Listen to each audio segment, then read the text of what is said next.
The Frisians are the ancestors of the citizens of the modern-day countries of northern Germany, the Netherlands, and the coastal regions of Belgium. These Frisian people are notorious for their dikes, dams, and canals.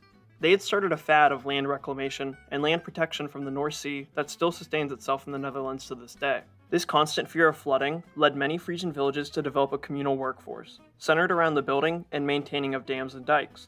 It was paramount and above anything else, even a king, to protect Frisia from the cold North Sea.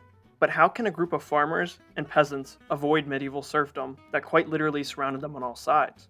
First, let's define serfdom. Serfdom can be easily summed up as indentured servitude for one's king or lord. Most of the Frisians were farmers, so how did they get excluded from serfdom? The exclusion comes with the weak power of their overlords, the Counts of Holland. These counts were only in name the lords of the Frisians. The counts found it nearly impossible to exert their control over the watery landscape of Frisia. This would ultimately lead to the expulsion of the counts, but we'll save that for later. The Frisians weren't all running around screaming about their freedom all the time. I mean, what happened if there was a war? Then you need to pick a leader to represent the free people. And for that, the wealthiest of the Frisians would elect someone to represent them that they called a podestat. The time period that many consider to be the Frisian freedom started in 1345, although some will argue that it started in 1101, but we're going to start with 1345.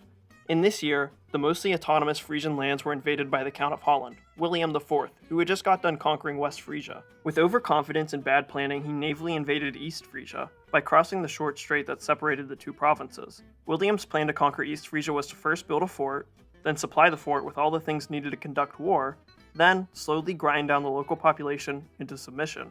There was one immediate problem with William's plan, and that was instead of bringing horses for his knights, he brought building materials. Seeing as it is quite difficult to ride a 2x4 into battle, these dismounted knights were defeated by pitchfork-wielding farmers. The Battle of Warnes would see Count William and his 500 horseless knights run away from the Frisians and directly into a swamp, where many of them drowned in the mud. Count William IV would be killed in this battle.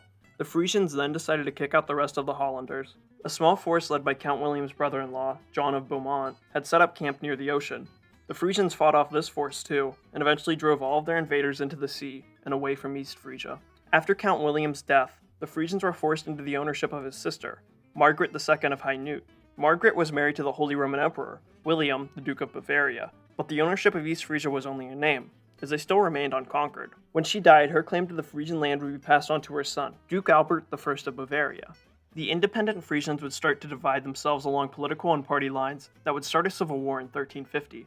The two main parties were called the Vetkopers and the Scheinigers. The Frisians might have been free from the powers outside of their realm, but they still remained in a near constant state of civil war throughout most of the period referred to as Frisian freedom.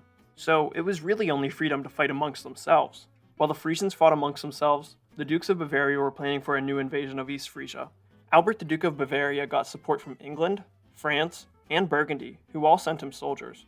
They had stakes in ending the freedom, because they were fearful that their own peasants and serfs would become inspired by these rebellious freedom fighters. The Vetkopers and Scheinigers knew that they would have to put their rivalry to the side to deal with the Duke of Bavaria. For this, they elected a local strongman to become their new podestat, named Ju Jawinga. Jawinga advocated for a guerrilla tactic that would allow for the Frisians to lure Albert into a trap deep into the marshy swamps of Frisia. However, a vote would see this strategy put to the side for a more confrontational one.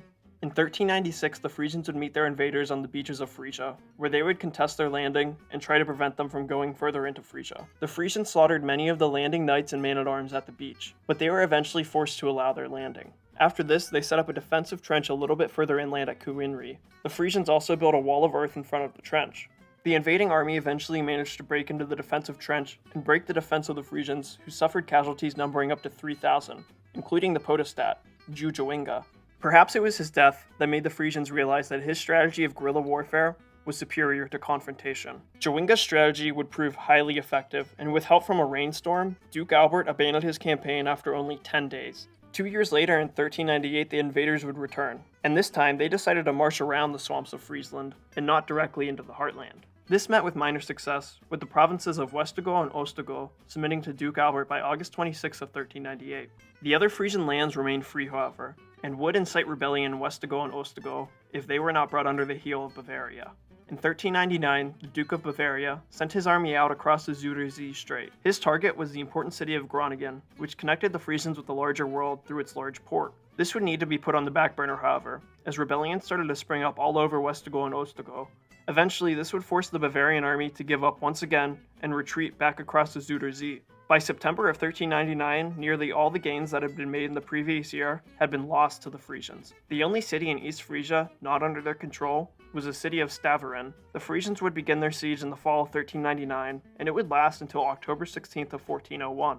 The result being a stalemate. The Frisians couldn't breach the walls or blockade the port, so they called for a 6-year truce that would allow Staveren to remain in Bavarian hands. This was just a ploy for the Frisians, who still tried to take the city. And because of this, by 1403 the truce would be called off. This would see the war switch from a land-based one to one based around piracy and control of the Zuider Zee, in order to starve out Staveren.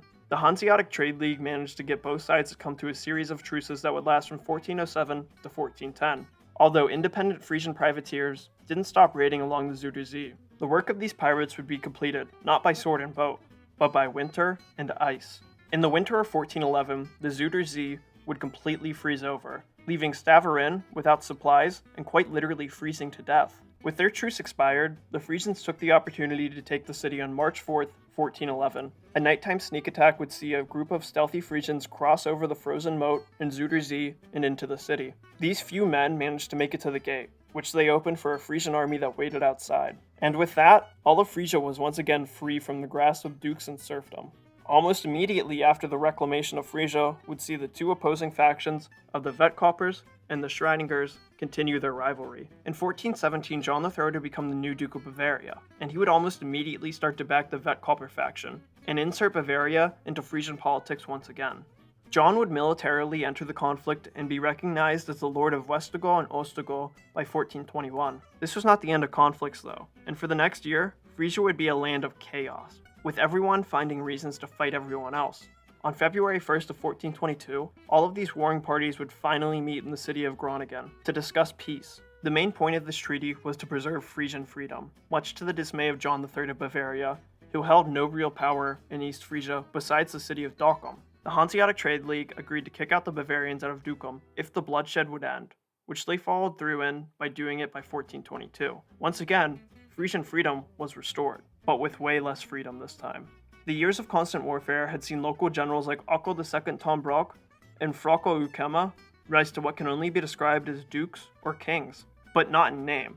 Still, the Frisians were becoming less free by their very own standards. Eventually, the Ukema family would marry into another semi-noble Frisian family and unify most of East Frisia, and turn it into the county of East Frisia, ruled by Frisian counts. Finally, after 200 years of freedom, the Frisians had been forced to submit to serfdom at the expense of their own people. Frisian freedom was the exception to medieval serfdom in Europe for about 200 years. Greed, warfare, and outside influences all combined to eventually squeeze out the remaining hopes of a free society in Europe that wouldn't return to this area for nearly 200 years.